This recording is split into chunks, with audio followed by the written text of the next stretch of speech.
Hey everybody, welcome back to Brain Power. This is episode 20 and I am your host Bowen.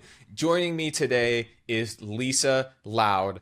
Lisa is incredibly intelligent and involved in a ton of awesome stuff and involved in many awesome things that touch DAI, ranging from her role with Secret Network to her work with MIT and NANDA.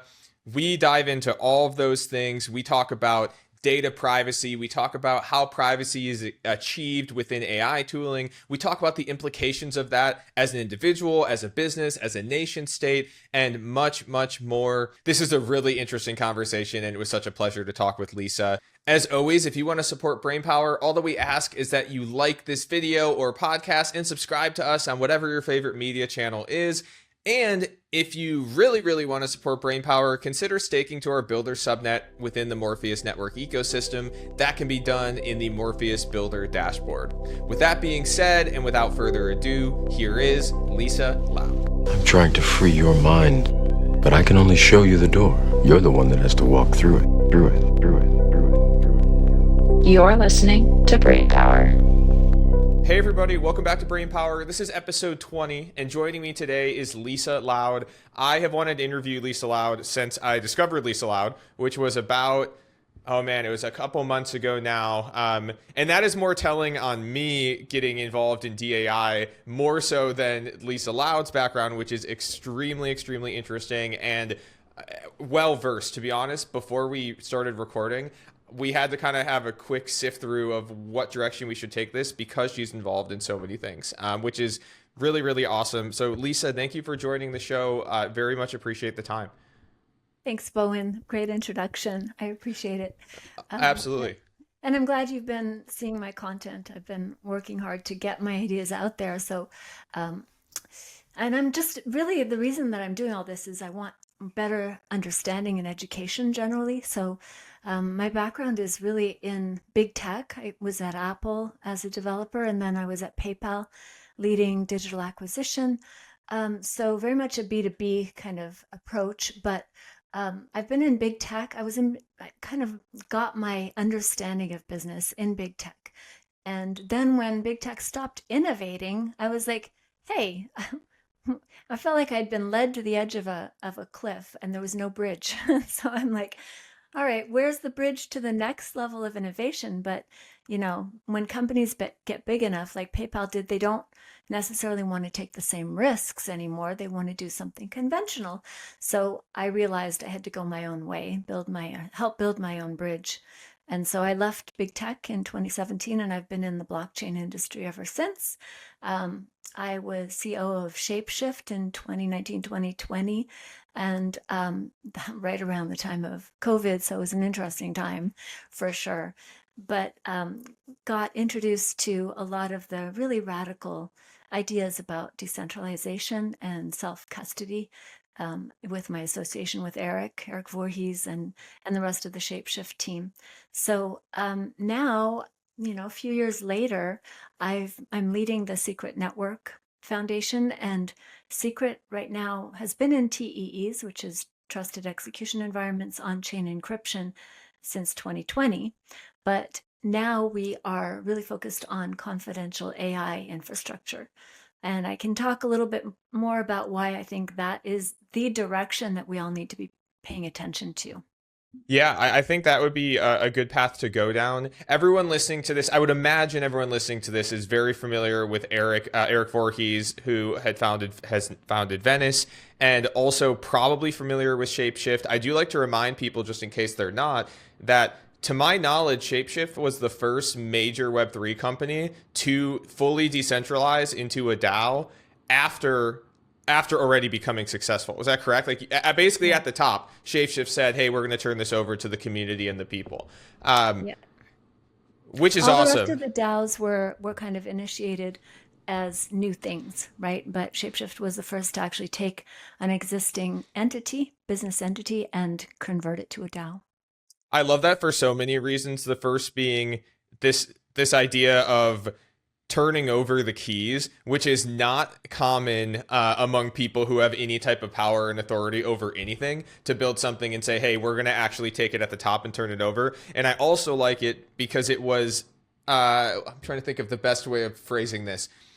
It was a radical move that was not popular, I would imagine, among regulators and like the Securities Exchange Commission and other places. I'm sure they maybe specifically didn't have involvement, but from a regulatory perspective, it probably was not a popular decision to take a business and do that.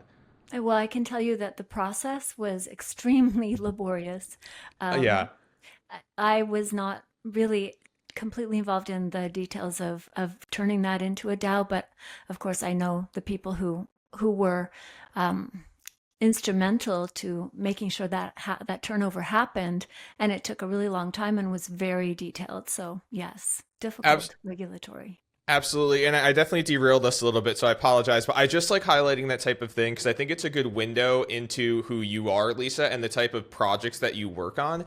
And I found within the DAI space so far, it has really been attracting like this type of person who has core principles that are aligned with decentralization and kind of like Web3 first. I think DeFi has a lot of that. But the problem with DeFi is there's it's a really fine line to walk between the money principles and like the actual principles of what the technology is doing. But anyway, I do want to get back to the technology. Can you talk a little bit about like the main objectives of secret network and privacy and compute and why that is so important? I know you alluded to it just a bit ago.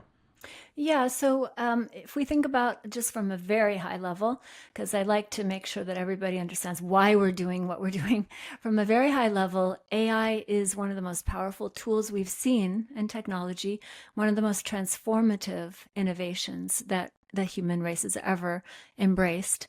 And so if we look at that extremely powerful tool, we have to think about who's controlling the tool. We never, I mean, search engines are the obvious example, and we never thought about who was getting the most benefit out of this free search engine, and our data was collected without really our realizing it. So AI is a much more powerful data collection tool, and if it's controlled by large entities, big tech companies or governments or anybody really who wants to amass power, they can do it very effectively by controlling the infrastructure, the back end of these large language models and agents. Can we talk about from a technical perspective maybe what privacy looks like? And I know you mentioned trusted execution environments earlier. Can you give just a high level as to what that means? I know a lot of my listeners are a lot of them are developers, but a lot of them kind of also aren't. And so can we do just like a really high level of how that actually gets achieved? Yeah, of course. So let's lay out the architecture. We have the large language models. They are run by hardware, right? Those hardware installations right now, you know, you can see online. There's a lot of complaints about open AI or ChatGPT and the facilities that they're creating to which are environmentally very harsh because they have so many GPUs. They have so many, they use so much power. It takes so much compute power to run a generalized large language model. So you think of that data center that is, or that compute center that is built. And now that compute center is handling all of these requests. So all of the data is going through a central point, right? Central choke point, and that's controlled by the tech company that has the data center. So it's possible to get a smaller model and to download it locally and put it on your own machine, and then you have protection. You're the one controlling that. Nobody else has access to it. But if you're using an open model like ChatGPT or Grok or any of the large ones, even Anthropic's, you're giving a lot of your data away. It's going through this pipeline. It's going through this infrastructure that's been created by somebody else. So there's no guarantee that your prompts are encrypted. In fact, they're not. And there's no guarantee that you own those prompts, the information that you put into those prompts, or the responses that come back, the computations that are done on your data. For example, I like to use the example of a patent. So my company has several patents, and if it would be so easy to say, plug in my patent to a large language model and ask it for a summary of the patent, and then I can create something cool out of that. But I don't do that because the terms of service for OpenAI say that if I do that, it now has the right to use that information for whatever purpose it wants, which violates, it invalidates my patent rights, because I can no longer defend my patent because I've given that away to, I've signed something that says, yeah, you can use my IP for whatever you want.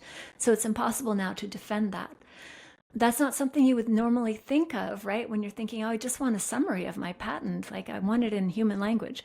But if you multiply that over everything you put in there now they have the right to use that. So that you can have this external large language model that's very, very powerful and generalized. You can have a small one on your own device that's less powerful, more purpose-built. Or the third option is you can have confidential, decentralized encrypted AI. And what Secret is working on is using TEs plus GPUs to encrypt everything end to end, so that instance, that model can only, the information that you share with it can only be accessed if you have the viewing key for it, which means I provide my viewing key when I want to get the information out, or I can give that viewing key to someone else. But that data is encrypted end to end. The VM has it encrypted. Everything along the way is encrypted, so there's never an access point at which someone has the right to use my data. Understood. So basically, if I'm using, let's say, a phone or some type of other like light device, and I maybe and people within Morpheus are definitely going to be familiar with this concept of I'm running a local agent or a local model on my phone, but now I want to do something that requires a lot more compute, so it's calling out to a network, wanting to ensure that that data is only being accessed by me, and Secret Network is essentially giving us the infrastructure to verify that. Yeah. And it's not just, hey, some compute provider saying, trust me, we're not logging your data. It is actually crypto, like you can prove on chain that they couldn't even access it if they wanted to. Is that correct? It is correct. However, attestations are still pretty raw, and if you know how to read an attestation, you can prove that no one else has access to this. But we don't really have a way of proving that to the general public now. It is provably private, but there's still some work to be done so that attestations can be universally recognized. Okay.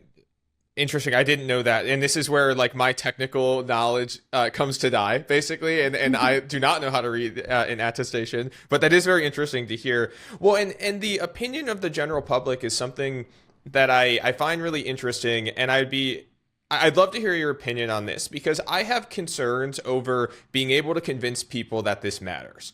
And this is something that has been a challenge in the DeFi space. But my argument always on that side of things is, well, DeFi is taking a, let's call it 120-year global institutional financial system and trying to change it after it's already been solidified, where DAI is building alongside new institutions that do not yet exist. You know, like we're basically building as they're building. But I do see this public sentiment of basically, well, I've been using social media and I've been using XYZ website for the last 15, 20 years. Everyone's got my data already anyway, so who cares? Do you have a rebuttal to this? Because I would love to hear your opinion on this. I don't think change is going to come from the average user. I think change will come because companies that want to use AI for their businesses don't want to share their intellectual property or their corporate secrets. And so the change will come because they will demand some level of ownership over their data and their intellectual property, and or medical use cases will be required legally to maintain control over the private data that they're using to train their models. So in those use cases, they can't. They really cannot use an open model. And so these more purpose-built models will be created. I think it's going to be a long time before the average person on the street is going to avoid using ChatGPT because they're worried about their privacy.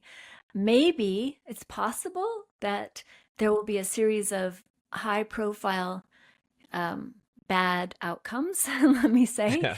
where people either get, the personal consequences, financial consequences, or physical consequences from not being careful with their data, having an AI able to track where they are at any time, having an attacker be able to predict where they're going to be and take advantage of that.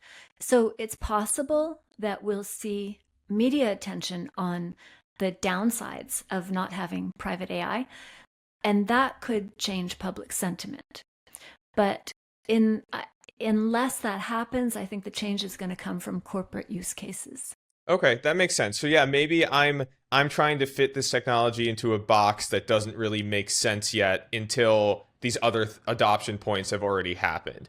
Well, and I guess to your point, I could see a world where individual users are using applications built by businesses who are running private AI. Like Venice is a great example of this. I mean, Venice is a business, but they are purposely running their inference in a way that they're giving people as much privacy as they can, basically. Yeah. And so it's kind of like Trojan horsing the basic user into the privacy that they should want. Yeah, that makes sense. I could definitely see that.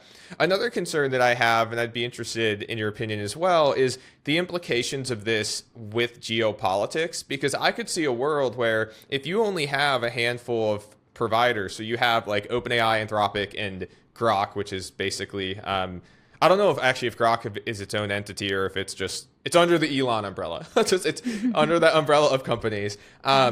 Where if they are the only people running these tools and storing all this data, they can gain just a amount of influence and impact that I probably can't even imagine yet. Yeah. And so I guess while the somewhat like self-sovereign, not anarchist, but like self-sovereign, like liberty portion, I guess, of my being wants this to be fundamentally at the individual level, it is arguably better for society and regulations if it's many different entities controlling this data as opposed to one. Yeah, of course. Decentralization makes a huge amount of sense if you're just talking about separating control. I think the challenge we run into then is that blockchain is by nature transparent. And so decentralization comes along with a diminishing of privacy or an increased exposure of your personal information.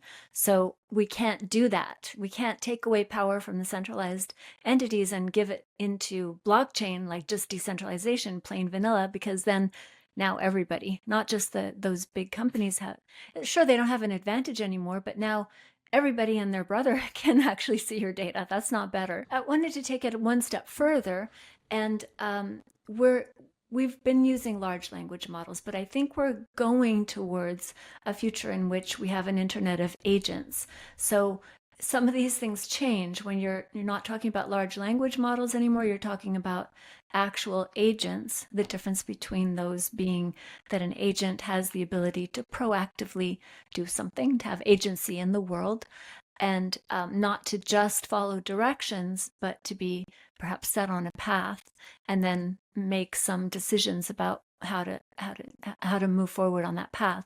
So if you think about a world where people are not just querying a large language model, but they've created or they're sending agents out in the world to do tasks and to accomplish objectives is a better way to say it, then it's a different question, right?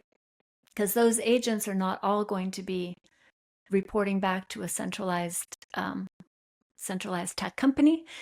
Some of them will. Some will be launched by these conglomerates, by these megaliths of technology, but some of them will be launched by individuals running their own model on their own machine. So that's a different question. We have to imagine what that's like. Now the problem becomes, how do you know who's behind an agent, right? Rather than you know who's behind Grok, you know who, well, sort of, you know who's behind. You don't know Yeah. if it's own company, but, and then you know who's behind ChatGPT, you know who's behind Claude. But when an agent comes along, how are we going to determine, can I trust this agent? Who's collecting data on the back end of this agent? What should I tell it? How secure am I? And that's a much more complex problem because you're not talking about 3 or 4 entities. You're talking about, ultimately, we think there's going to be trillions of agents interacting. So I'm really interested in the NANDA, the MIT project called NANDA, which is... Yeah, I was going to ask about this next. I had jotted this down in my notes that I want to hear more about NANDA and all of the work going on at MIT. Yeah, it's really interesting. And coming up, we have a big presentation in Stanford on September 8th. So I'm on the steering committee, the Web3 steering committee for NANDA. And what we're wrestling with now is how can blockchain or how can Web3 be most useful in helping to categorize and index the future where it's an internet of agents. And I think the most interesting problem that we're wrestling with this week is that the agents will be subject, in general, we've seen in Web 2 and Web 3 that censorship happens when somebody violates somebody else's comfort zone. And not necessarily they're not doing anything illegal, but if they're doing something that makes another entity or person uncomfortable, they can be censored.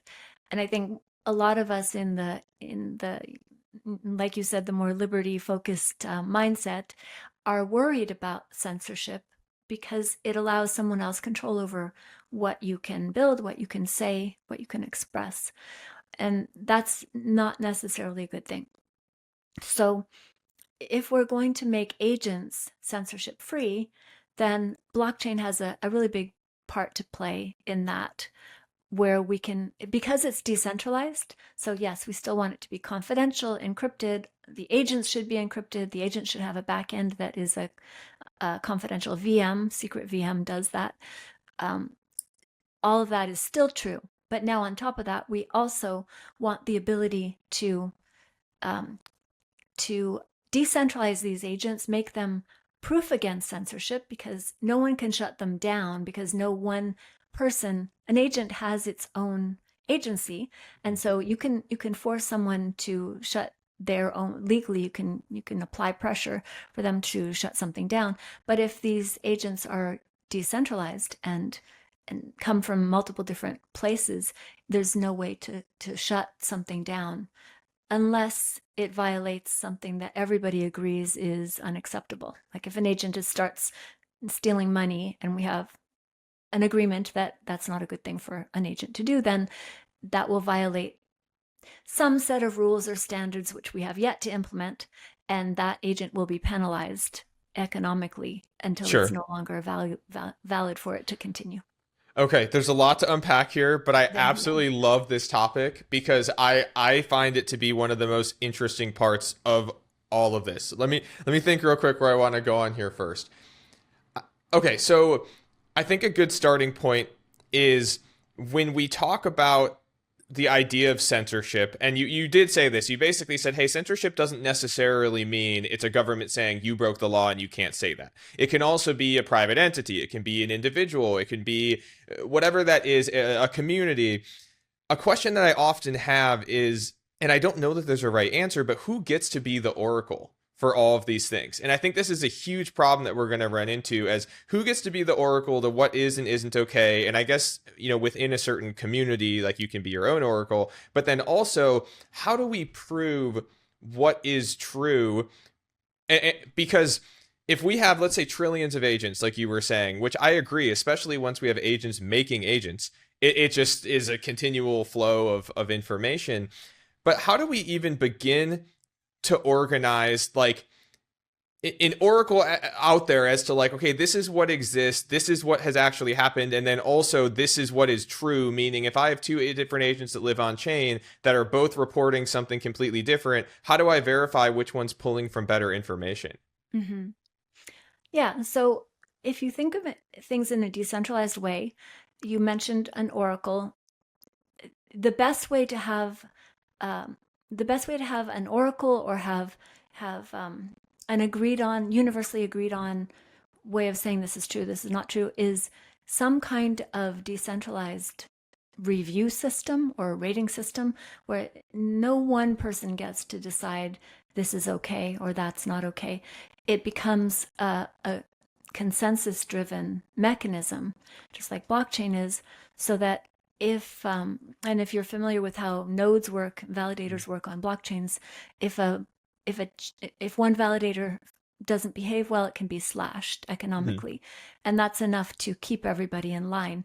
Same thing if an agent is not behaving well, and a majority of the people participating in that ecosystem, probably locally, are say that that's not good, then that it would be a kind of a slashing Okay. effect or a reputation effect.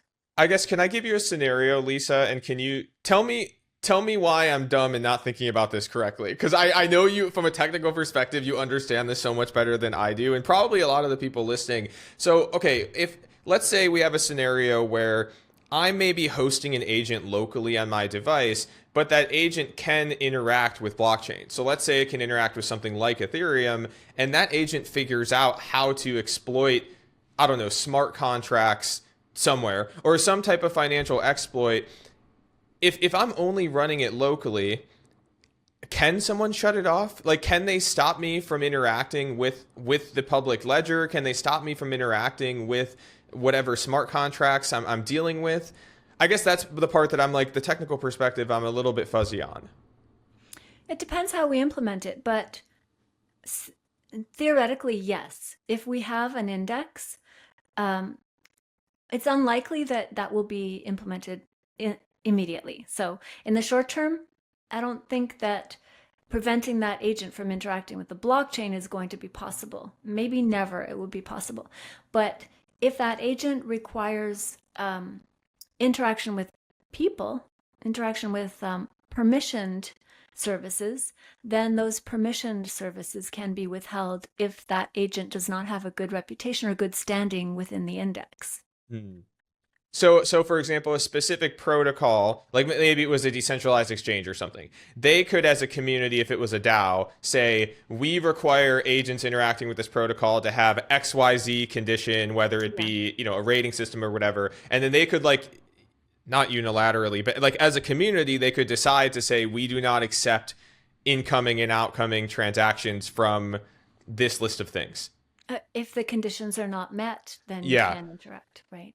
Okay, so there is ways around it, and I guess there will be some protocols built to withstand this, and there will be some that don't, and presumably the ones that are built to withstand something like this will prosper, and kind of the whole thing will continue. Yeah, it's going to be a whole new set of things to think about when you're building.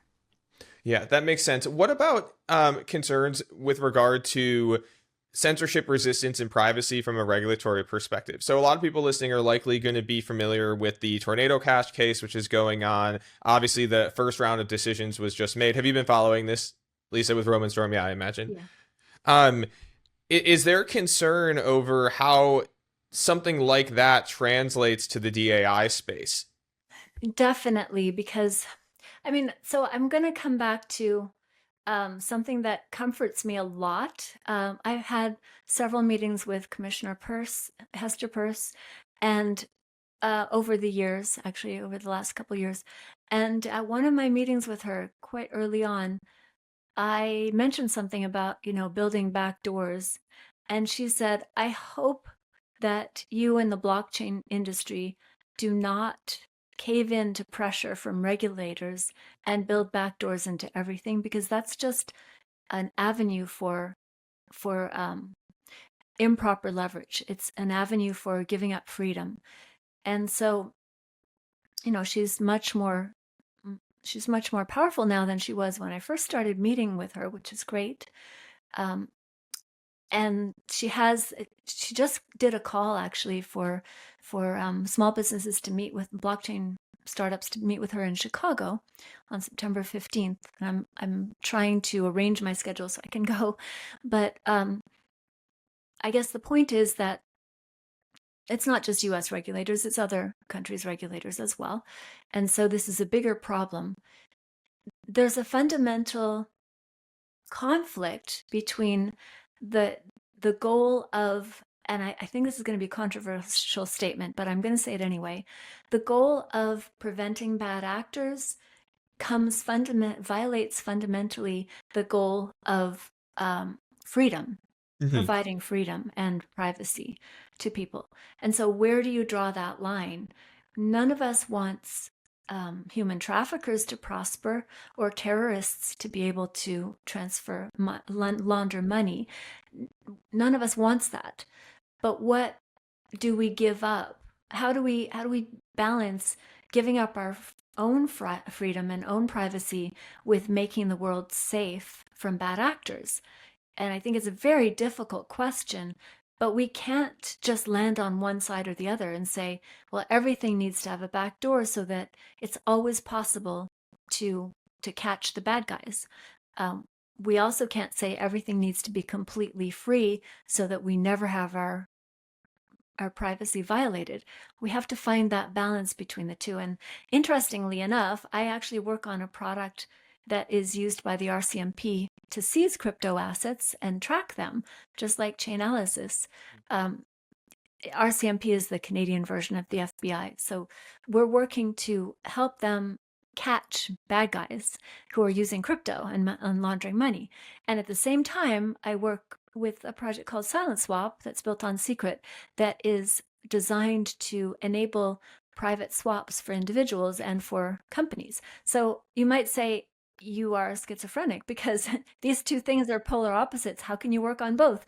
But I deeply believe that both are important and that we have to have both. And it does create some cognitive dissonance for me because I'm trying to solve these two problems at the same time and they're opposite problems where solution for one would invalidate the other. And so it's a really tough problem, but I guess that's why I like it. Well, this is part of why I find you to be so interesting. Like, not only your work, but I find you specifically, Lisa, to be really interesting because you are literally towing the line between these two extremes of, like you just said, you can't really have it one way or the other. Because on the one hand, and I guess this is just my own personal opinion now, and I believe we definitely agree on this, I don't think any individual or even small group of individuals should be making some of these decisions for everybody else. Like, where my freedom of speech ends should not be the decision of XYZ political party that happens to be the flavor of the month in the United States. Yeah. I mean, that's, or any country for that matter. By that same token, I am not trying to say, hey, we should build all of these awesome things that North Korea can use to launder money for potentially terrorist activities. Right. I mean, like, that's equally bad. Now, I would argue mostly on behalf of the freedom technology side, only because I look at these technologies as public goods more than anything else. And the argument I give to people, I have people in my personal life ask me this all the time. They find out I'm working on like the Morpheus project. They start digging deeper into what that is. And the first thing I get almost always is, well, aren't criminals going to use this? And the answer I often give is, yes, I'm sure there are some that will. But criminals also use public roads to rob banks and escape, and I use public roads to drive to work. Well, I actually take the train, and I am in Chicago, by the way. So if you do end up out in Chicago, let me know. I'd love to know. But yeah, it is a fine line to toe. Do you think? And this is kind of a silly question, but do you think that agentic AI and the advancement of these tools is maybe the solution to these problems because it will come up with a solution that you and I are not capable of coming up with? I hope so. That is my hope. I hope that AI can come up with solutions to all the medical problems that solve the handful of diseases that kill most of us. Old age doesn't kill us. It's diseases that come with old age that kill us. There's really a handful of diseases that can be much more easily solved by AI. Can solve climate change, a multivariable, very complex problem. These things are not solvable by our current means, and my hope is that AI can solve these. This is more of a, I mean, it would be great if AI can come up with a solution. I'll just say that. I don't see the path to getting there yet, Mhm. but I guess that's why AI is so exciting, because, we don't see the path, but we know that so much more is possible. Yeah, well, by definition, if we get to super intelligence, it is literally smarter than all of us. And so if there is something that could be conjured up, theoretically, it would be able to do it. So that is exciting and definitely optimistic. I don't know, I'm not exactly sure if you'll be able to comment on this, but if you are, I'd love to hear these mega corporations and conglomerates that are building these centralized tools today. Is it your opinion that they are seeking to, like, okay, from a profitability perspective, obviously the more data they control, the more profitable they can be. And they do technically, especially the publicly traded companies, they have a fiduciary responsibility to shareholders to say, hey, how can I drive the most value? Do you think they recognize the dangers that we just spoke about? And do you think that they're going to pursue solutions to try to, curb those concerns? Or are they just pedal to the floor, we don't care, we'll control as much as we can? Uh, I can comment on it, Okay. and it's not an indictment. It's just that when you're in profitability mindset, it's a race to who controls the most data. Whoever Mhm. controls the most data wins, right? And you get the most profit, and who among us wouldn't say, I would make a much better dictator than anybody else? Sure. Yeah. Like I would be good if I just had all the power, I would do good in the world. Yeah. So we all think, and businesses also think, that power is best placed in their hands, and that doesn't make them evil. It just makes them profit driven. I know some would disagree with me, but I don't think it's an evil. I think it's a difference in motivation. Okay. Yeah, I could see that. Well, and I very much agree with your statement, by the way. I mean, everyone has that thought to some degree of like, well, if I could just design the world, it'd be great because everyone should adopt my version of morality and then we're all good to go. Like, no worries. And so, yeah, that is definitely a good way. So maybe I'd say it that companies need to be saved from the future they're creating for themselves. I like that answer. Yeah, because, and this is where if I'm, Sam Altman or one of these characters, I do wonder at what point are they stuck? Like if Sam Altman builds something that he knows is dangerous or he knows is threatening in all of these ways for people's privacy and control, it's ironic to me how some of the same people who are worried about authoritarian government in the United States are also the same people who are promoting like some of these centralized controls in other ways. But then I wonder, and I don't mean this about him in particular. Like I certainly don't mean this to like demonize any individual, although I do poke fun at him and Mark Zuckerberg a lot. But I often wonder at what point do we cross this chasm of they feel stuck because they have a fiduciary legal responsibility to create a profit, but they know deep down like, oh, this is, this is maybe not the way that's actually better for humanity. And I think it's fast approaching if it hasn't happened yet. That's a good question. I don't know. What do they dream about? What do you dream about, Lisa? What does the like longer or medium term version of this look like? I guess I just dream about a future that's completely different from the present. And that's really exciting to me. I've seen different shifts through my life of, paradigm shifts where it's hard to imagine using maps today, using a map in my car and trying to chart my how I'm going to get from point A to point B. Like, why would I waste my time on that? It's hard to imagine using a landline and not being accessible until you're at home where your phone is. These are changes that have completely transformed our lives, and I'm eager to see how agents will completely transform our lives, because really I have so many ideas in my head and I'm able to implement maybe 0.5% of the ideas that I have. But since I've started vibe coding. I hate the term, but since I've started vibe coding, I've gone from maybe 0.5% to 5% of the ideas that I have that I actually implement. And that's hugely exciting to me. That my productivity has gone way, way up. The amount of impact that I'm able to have on the world is so much bigger because the ideas, the distance between the ideas and the implementation has shortened.